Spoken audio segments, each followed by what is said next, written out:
السلام عليكم ورحمة الله. المرة دي هنتكلم عن أنواع الشخصيات اللي أنت هتقابلها في الشغل، وباشمهندس عز عنده شوية شخصيات يعني مضايقاه شوية. لا فهو كان حابب إن هو يتكلم عنها في الحلقة السادسة. هنتكلم هنا في الحلقة السادسة من كنبة عز. اتفضل معانا. بص، هو الحياة لك العملية بنسبة 99% من الأشخاص هما 3 أشخاص بقابلهم في حياتي. بمثلهم ب3 كوبايات مية. في أول حلة هنحط فيها جزر، تاني حلة هنحط فيها بيضة، تالت حلة هنحط فيها بن. فالجزرة ايه خصائصها الفيزيائية؟ ان هي ناشفة قوي، ممكن تكسر لسانك لو هي ده تمام. بتدخل مية بتبقى أكل أطفال، تتهرس كده مبقاش ليها لازمة. البيضة تبقى هشة قوي من بره ومن جوه ضعيفة، تتكسر بسهولة. لما بتخش المية بتنشف وبتدوس على اللي حواليها، لو في حاجة موجودة معاها في الدورة بتدوس عليها. الكيس التالتة البن، هو بيفرد لونه على المية وريحته على المكان. يعني انت حتى لو انت بتاكل حاجة ليها ريحة فظيعة مثلا وحد عامل فنجان قهوة، هي للحظات القهوة جت كل المكان بقى ريحته قهوة. دول التلات شخصيات. الشخصية الأولى هي الجزرة، هو واحد داخل بصدره جامد، أنا مفيش زيي ولا أحسن واحد ولا ده. مع أول ألم في الشغل، مع أول مشكلة، حاضر ونعم وطيب ومبقاش ليه لازمة يعني. وده نسبة أو مع الوقت يعني ممكن هو مثلا كون الجمود اللي جواه ده بيخليه بشكل او باخر ما بيعترفش بالاخطاء. مع الوقت بيلاقي الاخطاء كتير جدا، مشاكل كتير جدا، فيبدا يقتنع ان هو فاشل، ان هو انا مش هقدر اعمل حاجه. فاللي هو ايه، يبدا يطاطي سواء بامر من الاداره العليا عشان ما يسيبش الشركه، او سواء الواقع بيفرض عليه، او هو نفسيا من جواه يبدا يتهز. يتهز بشكل كبير، يوصل لمرحله ان هو ما بقاش يعني نفس الشخص. لا هو منه اتعلم ولا هو منه ان هو فضل محافظ على كينونته ومحافظ على شخصيته وكل حاجه. ودي نسبة معقولة من الواقع العملي، بس النسبة الأكبر في الشخصيات البيضاء. هو واحد أول حياته كان غلبان خالص، تمام زي الفل، ومر بظروف صعبة، شاف قرف كتير من الناس. فمجرد لما بقى مدير بقى يعمل كل حاجة وحشة اتعملت فيه من هو صغير. هو صغير اتعامل مع اسلوب اداره وحش، سواء بقى مايكرو مانجمنت او سواء اسلوب تعامل، فبيطلعوا على الناس اللي بعديه. هو متاثر جامد قوي من اللي حصل فيه، هو شايف ان هو ده الصح. وده طبعا ده نسبه كبيره جدا. الشخصيه البيضاء دي موجوده بنسبه كبيره جدا.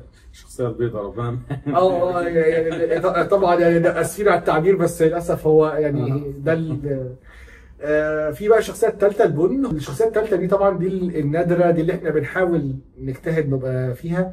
هو واحد بيفرض لونه واسلوبه على نفسه وعلى اللي حواليه. بتلاقيه سهل ومرن في التعامل، بتلاقيه مش بيتاثر بالناس، بيفرض احترامه وسيطرته على الناس وعلى الاداره وعلى التيم، والناس بتحب تتعامل معاه. ان هو بيبقى شخص الى حد ما حقيقي، هو شخص سهل في التعامل، عارف الاوبجيكتيف بتاعته عامله ازاي، عارف يتواصل مع الناس كلها، عنده هاي كوميونيكيشن، هو انفولفر، هو انتجريتور، عارف هو بيتعامل ازاي، ما عندوش كلوز مايند سيت اكتر. لما الشخصيه البيضاء هو لحد ما كلوز مايند سيت اكتر. الشخصيه الجزره هو فقد شخصيته، هو بقى على حسب على كل لينيا باطستا عادي. عارف انت اللي هو زي الامعك، اللي هو بيعمل اللي الناس عايزه تعمله. انا معاكم خلاص، انتوا مش عايز وجع دماغ، هو ملوش لازمه. اللي هو ولا منه بيريزيست ولا يعني عارف انت اللي هو الشخصيات دي. دول تقريبا ال3 شخصيات. برضو عايز اعرف رايك في الموضوع ده. هي شخصيات اكتر بكتير، او مش ابيض واسود يعني. لا، ما بين الجزره والبيضه فانت هتلاقي في مثلا 10 اشكال. ما بين البيضه والبن 10 اشكال. والاوقات الاشخاص دول يكونوا جزره مع حد، او بالزبط. موقف بيضه مع حد، بن مع حد. فانت طريقتك بقى مش ان انت بس تتعامل مع الاشخاص دي، طريقه ان انت كمان تحاول تطلع من اللي قدامك. لو انت مدير فانت هتحاول تطلع من الناس الموظفين اللي عندك ان هو ما يبقاش يفقد شخصيته، ان هو يبقى تابع ليك لدرجه ان هو بقى خلاص دلدول، او ان هو بقى خلاص ميرور ليك، تمام. ولا ان هو يوصل لمرحله ان هو يتحط تحت ضغوط، اللي هو يبقى قافل منكم وقافل من الشركه وقافل منك انت شخصيا وقافل دماغه، ان هو مش عايز يفكر. ولا وتحاول توصله بطريقه معينه ان هو يبقى موجود في التيم. برضو البن مش دايما هو الصح او الاحسن. يعني فكره ان انت تطغى على لا هو مش طري، هو فرض اسلوبه. بالظبط، يعني فكره ان انت تفرض كل حاجه على الناس دي مش بتبقى احسن حاجه. انت محتاج توازن، محتاج وقت تشم البن ووقت تشم الملوخيه، فاهم؟ يبقى في ملوخيه واكله حلوه، ريحه اكله حلوه في وقت ريحه. بس هو الفكره البن هو مش بيفرق، هو بيفرض احترامه على اللي حواليه، يعني هو مش اسلوبه اللي هو طريقته، لا هو شخص انت بيدخل هو اللي كل الناس بتحترمه، لكن هو مش بيفرض، هو بيفرض احترامه، مش بيفرض، سوري ممكن اكون تخلي التعبير، هو مش بيفرض طريقته. تمام. هي الطريقه الصح هي اللي شغال بيها، هي البروسس، هو مش بيخترع بروسس من دماغه. هو في هيبه كده للشخص ده، هو بيتحرك زي كده. قاعدين يعني ايه كومبليمونات في بعض زي كومبليت موجز. بس فانا بالنسبه لي مع الاشخاص، والله التعامل مع الاشخاص ده فكره ان هو انت لو عرفت تعمل كوميونيكيشن سكيلز مع اي حد، دي بتقطع لك 60-70% من الشغل. يعني انت لو اشتغلت في شركه وانت شاطر جدا وانت بص مقطع، يعني انا كان معانا حد من فتره وهو لو شاف الفيديو هيعرف ان هو الشخص ده اللي هو شاطر تكنيكال جدا، تمام، وفاهم تكنيكال وفاهم الكلام ده كله، ولكن مهارات التواصل بتاعته مع الناس، جزء الكوميونيكيشن ده لو انت قدرت ان انت تتواصل مع الناس اللي حواليك بشكل كويس هيفرق جدا. النقطه الثانيه بقى ان انت تبقى عارف ان انت عندك المشكله دي. فانت دايما، يعني كان في حد من فتره كان عايز ياخد الفيدباك، قلت له انا في فيدباك تمام فانا عايز اديه لك، هو كان عند عميل يعني مش عندنا في الشركه، فاحنا قاعدين فبيقول لي انا عايز الفيدباك، قلت له طب انت عايز الفيدباك ليه؟ قال لي عايز الفيدباك، قلت له انت عايز الفيدباك علشان ترد عليه. يعني وليكن مثلا اقول لك انت عايز والله انت ما بتعرفش تعمل تيم، فتقول لي ازاي؟ انا بعرف اعمل تيم كذا كذا كذا كذا كذا. فقلت له الفيدباك اللي انا بديهولك انت عشان تطور من نفسك، انا مش محتاج منك فيدباك، مش محتاج تقنعني ان انت بتعرف تعمل تيم، انت اقنعتني او ما اقنعتنيش مش هتفرق. هو في النهايه انا بقول لك والله يا عز انت عندك مشكله في التعامل مع الناس اللي بتاعتك، فبالتالي المشكله دي او الفيدباك ده انت محتاج تاخدها وتقول، انت ممكن تسالني بقى انت ليه قلت كده؟ ايه المواقف اللي خليتك تقول كده؟ فتبدا تحلل الفيدباك ده بدون ما ترد، بدون ما تقنعني، بدون ما تواجهني تقول لي لا انا بعمل كده، انت دي فهمتها غلط، انت دي ما وصلتلكش الصوره كامله، انا عملت كذا عشان كده. فانت عمال تبرر الفيدباك اللي جالك. خدها اون كونستراكتيف واي، ودي نصيحه جات لك ببلاش، قيمها اشتري وممكن تعدل من نفسك او ما تعدلش من نفسك وسيبها وامشي. بس في الاخر يعني كونسيدر الموضوع ان هو اللي قالها ده ملهاش مفرغ. بالظبط، يعني لا مفيش تنافس. يعني لما بتبقى في مشكله، لو انت طول الوقت المشكله ديت عشان الشخص اللي قدامك هو عمل كذا، انت مش هتتعلم من حاجه، لان ما دام في مشكله حصلت فهي المشكله اللي حصلت دي بسبب طرفين، فالطرفين في ليهم جزء من المشكله. يا اما انت سمحت للمشكله انها تحصل، ممكن يبقى مشكلتك او غلطتك الوحيده في المشكله ان انت سمحت ان المشكله تحصل، يبقى انت كده طرف في المشكله، لازم تطور من نفسك. المره الجايه ما تسمحش ان المشكله دي تحصل، مع انك انت ما عملتش حاجه في المشكله بس انت سمحت انها تبقى موجوده. سمحت بقى بالانفايرمنت، سمحت ما اديتش ابروف يعني، بس انت وفرت الانفايرمنت الخصبه انها تحصل نوع ده من المشاكل او خلاف.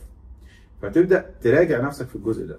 الجزء الثاني تبدا تتواصل مع الناس عشان تعرف بقى توصل لكل واحد الاحسن فيه، ان انت تتعامل معاه ان هو يكون بن، او ان هو يطور من نفسه ان هو يوصل لبن، او لو هو مثلا جزره فبالتالي ما يبقاش يأثر عليك. اشتريه يعني، خليه امباورمنت، ممكن تغيره في ستيت، ممكن تغير حوله بعد كده يعني احنا كبني ادم الناجح هو الفليكسبل، هو اللي بيتغير.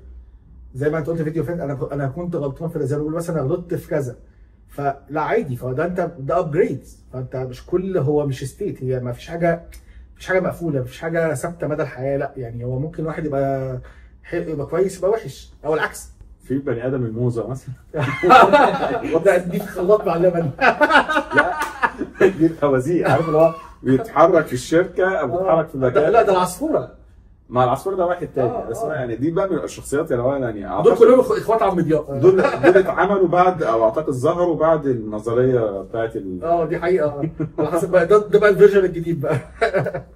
بس انا دايما يعني مش بفضل ان انا اتكلم على، يعني انا مش بحب ادي لحاجه سلبيه اكبر من حجمها. انتوا عارفينهم، واول ما بتخش الشركه من اول اسبوع او تاني اسبوع بتعرف مين اللي بينقل الاخبار، بتعرف مين العصفوره، بتعرف مين اللي بيخازوق، مين من الحياه، فانت يعني. وفي شخصيه برضو من الشخصيات اللي يعني انا مش عارف ينفع نحكي ده على الملأ ولا لا. بس في شخصيه بص بقى، يعني ممكن تستحمل العصفوره، ممكن تستحمل بتاع الخوازيق وتتعامل معاه، تعرف توصل معاه الحل. في نوع شخصيه ده ما بعرفش اتعامل معاه، اللي هو ممكن نسميه مثلا الوومن اورينتد مثلا، او الشخص اللي هو اللي هو عارف اللي هو ايه، بيبقى مع سوسن بطريقه او شخصيه، ومع الراجل بشخصيه ثانيه. هو عارف في كل بقى من اول الموظف الصغير للمدير لصاحب الشركه. الشخص ده لما بيكون عنده الحته دي، ان هو بيقيم في الانترفيوهات وبيقيم في الشغل الداخلي، بيقيم اللي هو عارف فيها حته مش عايزين نقولها يعني، ليها لفظ يعني مش عايزين ليها الفاظ حلوه. تمام. الشخص ده مهما بالنسبه لنا ما بعرفش يعني عارف اللي هو ايه، ممكن بره الشغل يعني في ناس بتبقى جوه الشغل مركزه وعامله، وبره الشغل بيلعب، ده ماليش دعوه بيه، انا ماليش دعوه بيه بره الشغل. انما جوه الشغل تبقى انت اورينتد لاتجاه معين او لفئه معينه او حاجه زي كده. ممكن تبقى اورينتد مثلا ان انت بتحب الاجانب اكتر من العرب، ماشي، ودي انا افهمها ونبدا نتكلم فيها ان هم مثلا كواليتي معينه في الشغل او كلام. انما الاورينتد بس انا كل اللي ده بالنسبه لي يعني انا بحطه تحت العنصريه، ديسكريميشن. ماشي، ما هي عنصريه يعني بس انا بقيم الناس، بس هي دي مش عنصريه. اللي انا اقصدها دي مش عنصريه. لا دي عنصريه. لا مش عنصريه، لا يا ريتها عنصريه كده. لا هي حاله كده، عارف تحس ان هو عارف بيحب يتعامل مع بنات ويجيب، عارف انت كان في اللي هو بتاع والله العظيم يعني انا شفت مديرين في حياتي وكل التيم بتاعه بنات عادي. لا غير ان هو بنات، هو كمان يعني ما علينا يعني. فهو الشخصيه دي حاول على قد ما تقدر ان شاء الله ما تكونش منهم يعني، او ما تكونش كده، تصلح من نفسك على الاقل، خرج الشغل منها، لان انت هتلاقي ان الشغل بتاعك بيبوظ، هتلاقي ان كل حاجه عندك مش متظبطه في الشغل. ولو انت بتتعامل مع شخص ده حاول تبعد عنه باي شكل من الاشكال، لان فعليا انت لا كوميونيكيشن هينفع، لا كلام هينفع، لا اي حاجه هتنفع. دي من الشخصيات اللي جت في بالي دلوقتي. انت لازم يبقى في جاستس وفير، ما ينفعش احكم على واحد على عرقه او نوعه او دينه او هو ما بيحكمش، هو بيبقى عارف، هو بيحب القعده تبقى فهمت قصدك. لا يعني ده ما انتش مضطر موجود في الشركه، لو هي شركتك ماشي. بس انت لو انت موظف ومديرك كده، مديري كده، هتعمل ايه؟ همشي. لا مش عارف اتعامل معاه يعني. فانت ومش عارف ابقى زي ما هو عايز يعني.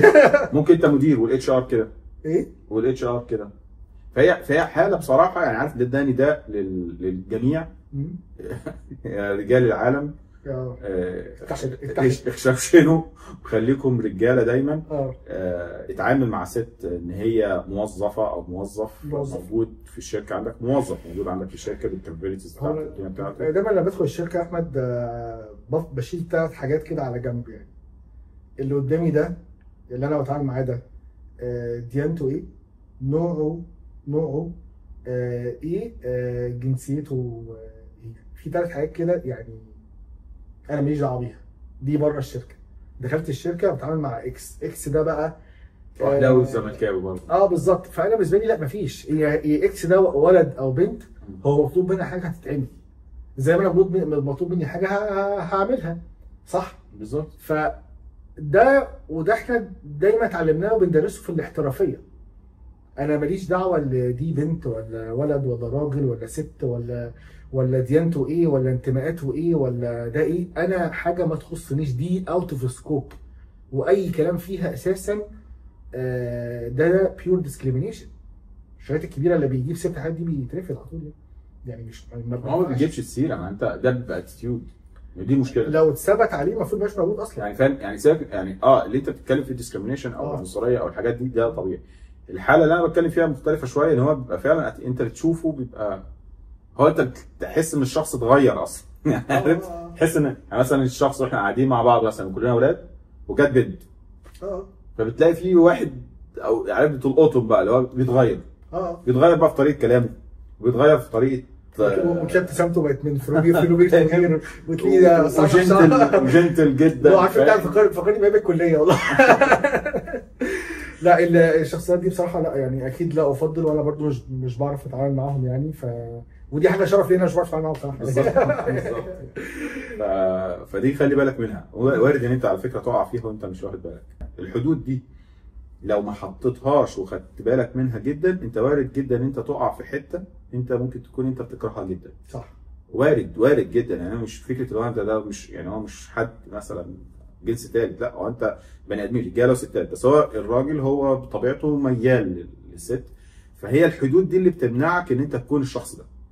فاللي بيسيب نفسه يبدا يلاقي نفسه بيتغير على مدار سنين، ممكن على فكره مش النهارده، هو ممكن من فتره الكليه وبعد الكليه والكلام ده هو سايب نفسه من دون اي حدود. بتبقى ناخد المراهقه متاخره تقريبا. حاجات بقى كتير جدا بتوصل معاك لمرحله بعد 10 سنين الشخص اللي انت كارهه ممكن تلاقي نفسك انت بتعمله. بالظبط. فدي من انا مش عارف احنا دخلنا في الحته دي، بس انا افتكرتها لان انا افتكرت شخص معين. ففي النهايه يعني دي حته فعلا ما تخشش فيها. هي اللي بيعالج ده كله الاحترافيه في الشغل. انت يعني تو بي بروفيشنال هتستريح وتريح اللي حواليك، بس يا سلام بقى بروفيشنال وايجابي، تبقى افكتيف افيشنت سوبر ستار على طول. بالظبط. وعايز اقول لك ان ده كله احنا عمال يتكلم في حاجات كلها ما جاتش جنب شطاره الشغل. مالهاش علاقه. انت وانت بتعين اتيتيود ولا اتيتيود؟ وده فيديو الحلقه الجايه ان شاء الله. انتظروا الحلقه الجايه ازاي تعين الناس. شوفوا الحلقه الجايه. شوفوا الحلقه الجايه. السلام عليكم.